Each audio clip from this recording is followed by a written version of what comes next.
Welcome to Jeni crime cuts.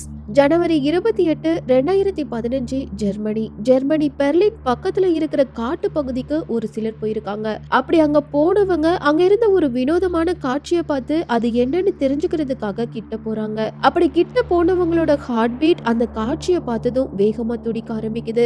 ஏன் அப்படின்னா ஒரு குறிப்பிட்ட இடத்துல ஒரு பொண்ணோட சடலம் இருந்திருக்கு.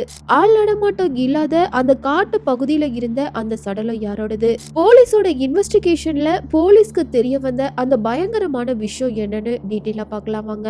இந்த மாதிரி கிரைம் கேசஸ் பத்தி தெரிஞ்சுக்க நினைக்கிறவங்க உங்களோட கனிவான ஆதரவை தெரியப்படுத்த நம்ம சேனலை சப்ஸ்கிரைப் பண்ணி லைக் பண்ணுங்க. நிறைய பேரு லைக் பண்ணாமலேயே வீடியோ பாக்குறீங்க. நீங்க தர்ற ஒவ்வொரு லைக்கும் தான் உங்களோட ஆதரவை எங்களுக்கு தெரியப்படுத்தும். ஸோ எல்லாரும் மறக்காம வீடியோக்கு லைக் பண்ணி சப்ஸ்கிரைப் பண்ணுங்க.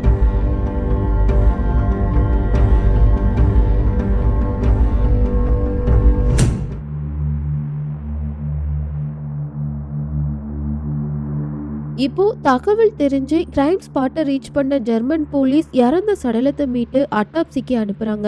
அட்டாப்சி ரிப்போர்ட்ல இறந்து போன அந்த பொண்ணோட வயசு 19 இருந்து 21 இருக்கும் அப்படின்னும், அந்த பொண்ணு மூச்சு திணறி இறந்து போயிட்டாங்க. அதுவும் குறிப்பா சில மணி நேரத்துக்கு முன்னாடி தான் இறந்து போயிருக்காங்கன்னு சொல்லியிருக்காங்க. இப்போ ரிப்போர்ட்டை வாங்கின போலீஸ் கிரைம் சீன்ல எடுத்த அந்த பொண்ணோட போட்டோவை ஜெர்மனில இருக்கிற எல்லா லோக்கல் போலீஸ் ஸ்டேஷனுக்கும் அனுப்பி 19 to 21 வயசு மதிக்கத்தக்க பொண்ணு மிஸ்ஸிங்னு ஏதாவது கம்ப்ளைண்ட் வந்திருக்கான்னு பார்க்க சொல்றாங்க. அப்படி பார்த்ததுல அந்த போட்டோல உள்ள பொண்ணு மிஸ்ஸிங்னு ஒரு நபர் கம்ப்ளைண்ட் பண்ணிருக்காரு. அந்த நபரோட பேரு அசதுல்லா கான், வயசு 51. இப்போ கம்ப்ளைண்ட் ஃபைல் பண்ண அந்த நபர்கிட்ட கிரைம் சீன்ல எடுத்த போட்டோவை காமிச்சு இது உங்களோட பொண்ணான்னு கேட்ட மறு செகண்டே அந்த நபர் அழ ஆரம்பிக்கிறாரு. இது என்னோட பொண்ணு தான், நேத்து நைட்ல இருந்தே அவ காணாம போயிட்டா. நாங்களும் எல்லா இடத்துலயும் அவளை தேடி பார்த்துட்டோம், ஆனா எங்கேயும் கிடைக்கல. காணாம போன என் பொண்ணு இப்படி சடலமா பாப்பேன்னு நான் நினைச்சு கூட பார்க்கலன்னு சொல்லி அழுதுருக்காரு. பாகிஸ்தானை பூர்வீகமா கொண்ட அந்த பொண்ணோட பேரு ரீட்டா, வயசு 19. சில வருஷத்துக்கு முன்னாடி பாகிஸ்தான்ல இருந்து ஜெர்மனிக்கு வந்து அங்க இருக்கிற ஒரு பெரிய அபார்ட்மெண்ட்ல ஸ்டே பண்ணிருக்காங்க. ரீட்டா தன்னோட ஸ்கூல் அண்ட் காலேஜ் ஸ்டடீஸ ஜெர்மனில தான் படிச்சிருக்காங்க.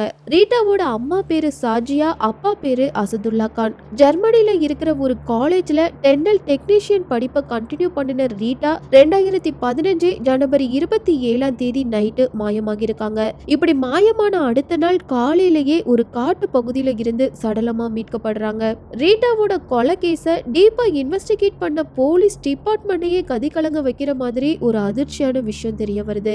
அதாவது ஒரு 14 வயசு பொண்ணு போலீஸ் கிட்ட ஒரு முக்கியமான விஷயத்த சொல்றாங்க. அது என்ன அப்படின்னா, பாகிஸ்தான்ல இருந்து ஜெர்மனிக்கு குடியேறின ரீட்டாவோட பேரண்ட்ஸ் தான் பொண்ணு கூட சந்தோஷமா வாழ்ந்துட்டு வராங்க. இப்படிப்பட்ட சூழல்ல ரீட்டா டென்னல் டெக்னீஷியன் படிப்பை படிக்கிறதுக்காக ஒரு காலேஜ்ல ஜாயின் பண்றாங்க.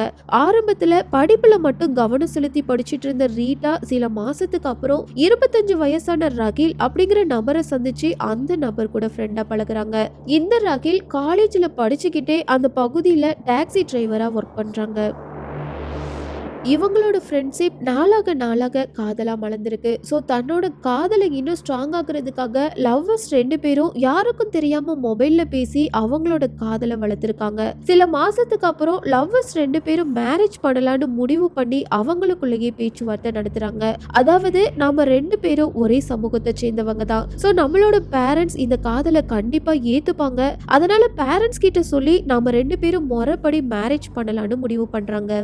ஸோ ரகில் தன்னோட பேரண்ட்ஸ் கிட்ட நான் ரீட்டா அப்படிங்கிற ஒரு பொண்ணை லவ் பண்றேன், அந்த பொண்ணை எனக்கு மேரேஜ் பண்ணி வைங்கன்னு தைரியமா சொல்லியிருக்கான். ஆரம்பத்துல ரகிலோட பேரண்ட்ஸ் தான் மகனை கண்டிச்சாலும் ஒரே சமூகத்தை சேர்ந்தவங்க அப்படிங்கறனால இன்னும் கொஞ்ச நாள் வெயிட் பண்ணணும் மட்டும் சொல்லியிருக்காங்க. கிளியரா சொல்லணும்னா இந்த காதலுக்கு ஓகேவும் சொல்லல, நோவும் சொல்லல, ரெண்டுக்கும் இடைப்பட்ட நிலைமையில பேசியிருக்காங்க.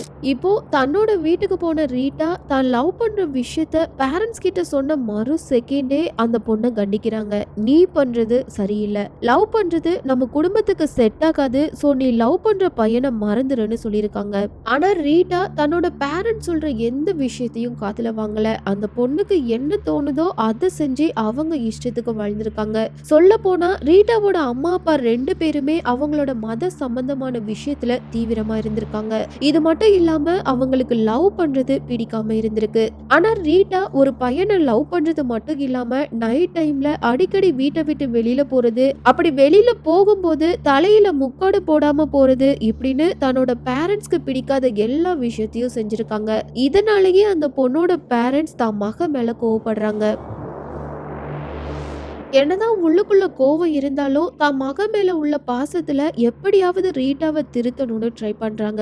ஆனா ரீட்டா ரகில் கூட பேசுறத ஸ்டாப் பண்ணவே இல்ல.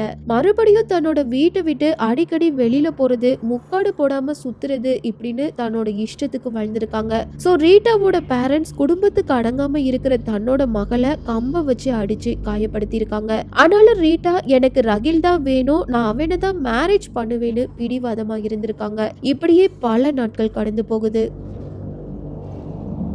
இவ்ளோ நாளா எந்த பிரச்சனையும் இல்லாம அமைதியா வாழ்ந்துட்டு வந்த அந்த குடும்பம் ரீட்டாவோட இந்த காதலால ஒவ்வொரு நாளும் புது புது பிரச்சனைய சந்திக்கிறாங்க. ஃபைனலா இந்த பிரச்சனைக்கு ஃபுல் ஸ்டாப் வைக்க நினைச்ச ரீட்டாவோட பேரண்ட்ஸ் தான் பொண்ணுக்கு மேரேஜ் பண்ணலான்னு முடிவு பண்ணி தன்னோட பூர்வீக ஊரான பாகிஸ்தான்ல மாப்பிள்ளை தேடுறாங்க.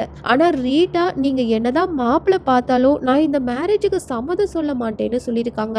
இது ஒரு பக்கம் இருந்தாலும் இன்னொரு பக்கம் இந்த குடும்பத்தை சேர்ந்த எல்லாரோட ரத்தத்தை உறைய வைக்கிற மாதிரி ஒரு பயங்கரமான விஷயம் தெரிய வந்திருக்கு.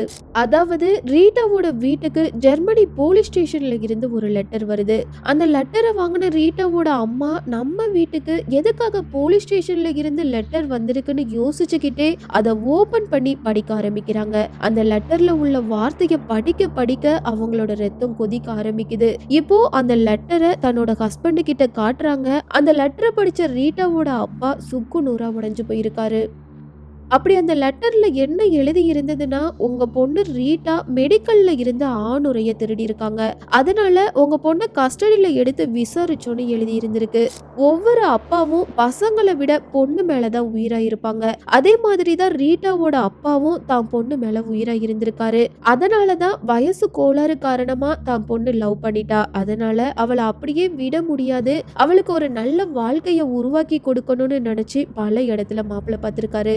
ஆனா இப்போ போலீஸ் ஸ்டேஷன்ல இருந்து வந்த அந்த லெட்டரால தான் மக மேல வச்சிருந்த அந்த நம்பிக்கை உடைய ஆரம்பிக்குது. தான் பொண்ணா இந்த மாதிரி ஒரு கேவலமான செயலை செஞ்சான்னு சொல்லி அழ ஆரம்பிக்கிறாங்க.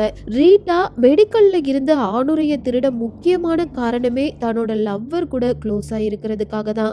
இப்போ இந்த விஷயம் தெரிஞ்ச அந்த பொண்ணோட பேரண்ட்ஸ்க்கு சரியா தூக்கம் வரல. தான் குடும்பத்தை அவமானப்படுத்தின ரீட்டாவை பலமா அடிக்க ஆரம்பிக்கிறாங்க.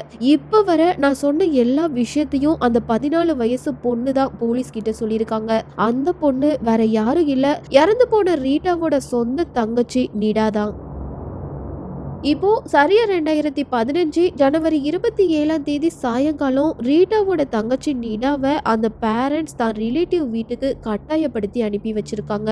அதுக்கப்புறமா அந்த வீட்டுல என்ன நடந்ததுன்னு நிடாவுக்கு தெரியல. சோ நிடாவோட பேரண்ட்ஸ கஸ்டடியில எடுத்து இன்வெஸ்டிகேட் பண்ணும்போது சம்பவம் அன்னைக்கு நடந்த எல்லா உண்மையும் ஒண்ணு ஒண்ணா வெளியே வந்திருக்கு. இப்போ நிடா தன்னோட ரிலேட்டிவ் வீட்டுக்கு போனதுக்கு அப்புறம் அந்த அபார்ட்மெண்ட்ல ரீட்டா உட்பட ரீட்டாவோட அம்மா அப்பா இவங்க 3 பேர் மட்டும்தான் ஸ்டே பண்ணிருக்காங்க. இப்போ இந்த 3 பேரும் நைட் டைம்ல நல்லா தூங்கிட்டு இருக்கும்போது திடீர்னு அதிகாலை 2 மணிக்கு ரீட்டாவோட அப்பா தூக்கத்துல இருந்து எந்திரிச்சு தன்னோட பொண்ணு ரூமுக்கு போயிருக்காரு. அந்த ரூமுக்கு போன அவரு மெதுவா தான் பொண்ணு பக்கத்துல முட்டி போட்டு நல்லா தூங்கிட்டு இருந்த ரீட்டாவோட கழுத்தை அழுத்தி பிடிச்சிருக்காரு. கழுத்தை பிடிச்ச அடுத்த நிமிஷம் ரீட்டா தன்னோட அப்பாவை எதிர்த்து போராடுறாங்க. ஆனா அந்த நபர் தான் பிடிச்ச பிடிய விடவே இல்ல. இந்த டைம்ல ரீட்டாவோட அம்மா தான் பக்கத்துல படுத்துட்டு இருந்த தன்னோட ஹஸ்பண்ட தேடுறாங்க.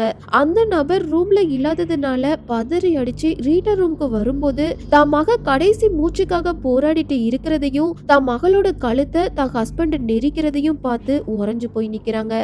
ஆனா தான் மகளோட உயிரை காப்பாத்த அந்த தாய் ஒரு அடி கூட எடுத்து வைக்கல. அதுக்கு முக்கியமான காரணமே அவங்களோட கலாச்சாரம் தான். இப்போ மூச்சு விட முடியாம திணறிட்டு இருந்த அந்த பொண்ணு பாசத்தை ஊட்டி வளர்த்த தன்னோட அப்பா அம்மா முன்னாடியே துடிக்க துடிக்க இறந்து போறாங்க. இந்த பேரண்ட்ஸ் இந்த அளவுக்கு வெறித்தனமா இருக்க முக்கியமான காரணமே அவங்களோட கலாச்சாரம் தான். அதாவது இந்த தம்பதியோட பூர்வீக ஊர்ல மேரேஜ் பண்றதுக்கு முன்னாடி யார் கூடயாவது க்ளோஸா இருந்தா கடுமையான தண்டனை கொடுப்பாங்க. அந்த முறையை ஃபாலோ பண்ண இந்த தம்பதியும் தன்னோட பொண்ணுக்கு கடுமையான தண்டனையா மரண தண்டனை கொடுத்திருக்காங்க. இப்போ ரீட்டாவை கொலை பண்ணினதுக்கு அப்புறம் தன்னோட வீட்ல இருந்த வீல் சேர்ல அந்த பொண்ணை உட்கார வச்சு லிஃப்ட் மூலமா அந்த அபார்ட்மெண்ட்ல இருக்கிற கார் பார்க்கிங் ஏரியாவுக்கு போயிருக்காங்க. அப்படி அங்க போறதுக்கு முன்னாடி அந்த லிஃப்ட்ல இருந்த சிசிடிவி கேமராவை டேப்பை வச்சு அடைச்சிருக்காங்க. இப்போ தம்பதி 2 பேரும் கார்ல ஏறி தன்னோட அபார்ட்மெண்ட்ல இருந்து 10 கிலோமீட்டர் டிஸ்டன்ஸ் தள்ளி இருக்கிற ஆள் நடமாட்டம் அதிகம் இல்லாத ஒரு காட்டு பகுதிக்கு போயிருக்காங்க. அதுக்கப்புறமா வீல் சேர்ல இருந்த ரீட்டாவை கீழே தள்ளி விட்டுட்டு யாருக்கும் சந்தேகம் வராத மாதிரி அங்க இருந்து கிளம்பி தன்னோட வீட்டுக்கு வந்திருக்காங்க. இந்த எல்லா இன்சிடென்ட்டும் அதிகாலை 2 மணில இருந்து 4 மணிக்குள்ள நடந்திருக்கு. இப்போ இந்த எல்லா பயங்கரத்துக்கும் காரணமான 51 வயசான அசதுல்லா கான் மற்றும் 41 வயசான அவரோட வைஃப் சாஜியா, இவங்க 2 பேரையும் அரெஸ்ட் பண்ண ஜெர்மனி போலீஸ் ஜெயில அடைச்சிருக்காங்க. இந்த கேஸ் 2015 டிசம்பர் 1ஆம் தேதி ஜெர்மனி டாம்ஸ்டாட் ஜூரி கோர்ட்ல ட்ரையலுக்கு வரும்போது ரீட்டாவோட அம்மா என்ன சொல்லியிருக்காங்கன்னா, நான் இந்த கொலையை பண்ணல, என் ஹஸ்பண்ட் தான் கொலை பண்ணினாங்க. என் மகளை கொலை பண்ணும்போது என் ஹஸ்பண்டை என்னால தடுக்க முடியல, ஏன்னா எனக்கு வாத நோய் இருக்கு, சோ என்னால கத்தி கூச்சல் போட முடியாதுன்னு சொல்லியிருக்காங்க. ஆனா தன்னோட அம்மாவுக்கு எதிரா இருந்த அந்த 14 வயசு நீடா என்ன சொல்லியிருக்காங்கன்னா, இல்ல எங்க அம்மா பொய் சொல்றாங்க, எங்க அம்மா நல்லா தான் இருந்தாங்க, எங்க அம்மா சொன்னா எங்க அப்பா கண்டிப்பா கேட்பாங்க, அவங்களுக்கு அந்த வீட்ல எல்லா உரிமையும் இருந்துச்சுன்னு சொல்லியிருக்காங்க. இத பத்தி ரீட்டாவோட காதலன் என்ன சொல்லியிருக்காங்கன்னா, நானும் ரீட்டாவும் ஒருத்தருக்கு ஒருத்தர் லவ் பண்ணி மேரேஜ் பண்ணலான்னு இருந்தோம், ஆனா அதுக்குள்ள அவளை கொலை பண்ணிட்டாங்க. ரீட்டாவோட அம்மா ரீட்டாவை பல தடவை அடிச்சது மட்டும் இல்லாம சூடான அடுப்பு மேல ரீட்டாவோட கைய வச்சு அழுத்தி சித்திரவதையும் பண்ணிருக்காங்க. இந்த விஷயத்த ரீட்டா என்கிட்ட சொல்லி அழுதான்னு சொல்லியிருக்காங்க. ஃபைனலா எல்லா டீட்டெயிலையும் தெரிஞ்சுக்கிட்ட நீதிபதி இந்த தம்பதி 2 பேருக்கும் ஆயுள் தண்டனை விதிச்சு தீர்ப்பு வழங்கியிருக்காங்க. தான் சொந்த அக்காவோட இந்த கொடூரமான மரணத்தை தாங்கிக்க முடியாத ரீட்டாவோட தங்கச்சி கோர்ட்ல இருக்கும்போது தான் அம்மாவோட முகத்தை பார்க்க விரும்பலன்னு சொல்லியிருக்காங்க. இது மட்டும் இல்லாம அந்த பொண்ணு தான் ரிலேட்டிவ் கூடயும் போகாம தான் ஃப்ரெண்ட்ஸ் கூட சேர்ந்து அவங்களுக்கு பிடிச்ச வாழ்க்கைய வாழ்ந்துட்டு வராங்க. தான் குடும்பத்துக்கு அவமானத்தை வாங்கி தந்த தான் பொண்ணை கொடூரமா கொலை பண்ணின இந்த பேரண்ட்ஸோட செயலை பத்தி நீங்க என்ன சொல்ல விரும்புறீங்க அப்படிங்கிற உங்களோட கருத்துக்களை மறக்காம கமெண்ட்ல பதிவு பண்ணுங்க. இதே மாதிரி இன்னொரு கிரைம் கோட்ஸோட வேறொரு வீடியோல உங்களை சந்திக்கிறேன்.